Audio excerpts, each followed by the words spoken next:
yesterday in the morning, I looked at Bella and I realized that she had that spittle. I haven't been able to wash it off yet. Do you see it right there on her cheek? And that's from having thrown up. Not the same at all as regurgitating. And I noticed that she was really sleepy. And right now she's in a panic because she's like, "Where's Diva?" And Diva's like, "I'm just hanging out. Do you want to come, sweetie?" Let's see if she'll eat. Hey guys, I'm Kaylin, the author of the Parrot Bliss Bond. I have over 22 species of parrots, and now I have a parrot ranch, which I love, and which Nico also loves because he gets to hang out there all day. That's where he likes to be. And then when we walk by, he asks for treats. In this video, I'm going to talk to you about what happened with Bella, who is still recovering.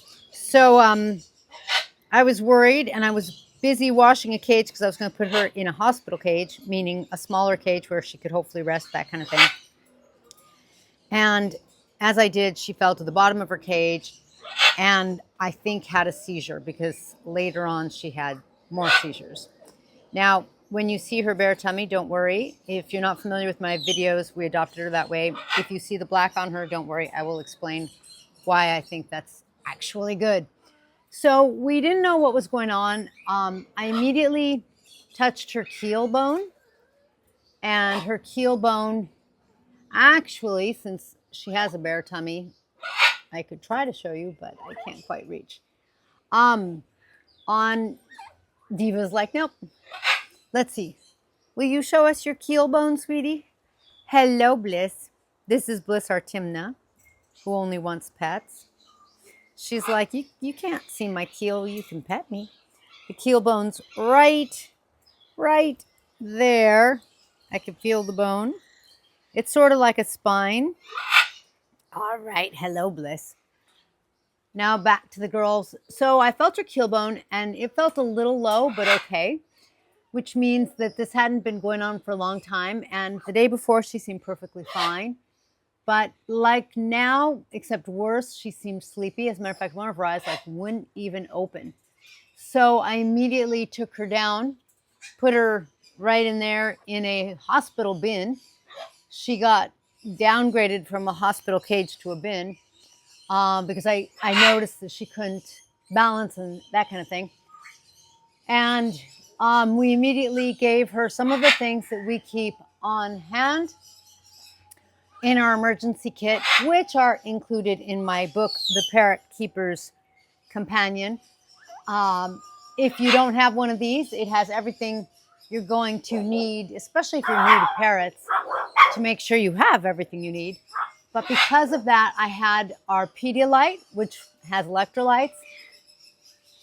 Hi, sweetie. And I also had activated charcoal. So I gave her just a teeny bit of baby food, but what was most important was some liquids and the activated charcoal to try to help her body. When they have throw up like that, sometimes it can be from having gotten something toxic in them. So similar to like us getting food poisoning, except we can't figure out what she could have gotten into. It's sort of a mystery. I think it's in part because we're in a new home. So, you kind of encounter new things. And she got out of her cage one day, so who knows what she got into in here in the lanai. But, we just cannot figure it out. Oh. When they talk, that's good. That means, she's a little more feeling a little better. So she did throw up the charcoal, what I fed her a little bit. And that's why there is still some remnant black. You could see it on her beak, which I need to trim. Again, she came to us both with a bare tummy. She hasn't plucked more. And with a bad beak, sometimes that's just natural. You could see she's still not feeling the greatest. I might put her back in the bin. We're debating because when a parrot is not feeling well, one thing that helps them is being with their buddy. And if we put her in the bin, she's a little stressed out because then she's not with Diva. and just being with Diva. I mean, that's why she came out and on here, because she wanted to be with Diva. So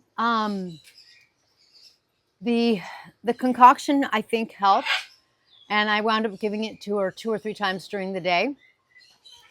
But she started to have seizures, and that's another reason we really think there was something toxic.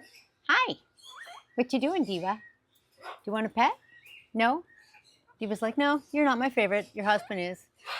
And she did have a couple of seizures. They weren't horrific, but they're still really uncomfortable for me. Not fun to watch or anything. Freaked me out. And we just let her rest, kept her hydrated as best we could. She's still not eating on her own, which I don't like, but she's doing much better. And she hasn't had a seizure since like around noon yesterday. So that's really good. So we think whatever toxin was in her body, she's worked through, which is really good. So make sure you have whatever you research and what you have on hand. Again, my book's got a lot of good information on what to have on hand for first aid so that you're prepared. Because if we hadn't had that, it might have been worse. The carbon absorbs the toxins, and so it helps the body get rid of those toxins, which is just so important. Huh, sweetie? And it's so funny because they do live together, and Diva is totally fine. So it's just really weird. I don't understand what Bella could have gotten into or what could have made her sick. And we keep trying to figure it out. All right, guys, that's it for this exciting video. Next time, I'm going to talk to you about, do you see those 2 breeder cages? About the 2 cages. I was going to talk to you about it this time, but our exciting Bella news took precedence because I think it's important to recognize some of the signs of a sick bird and some of what you want to do for them. Are you going to eat my phone? All right, guys. Thanks for joining us in this blissful video. We'll catch you next time.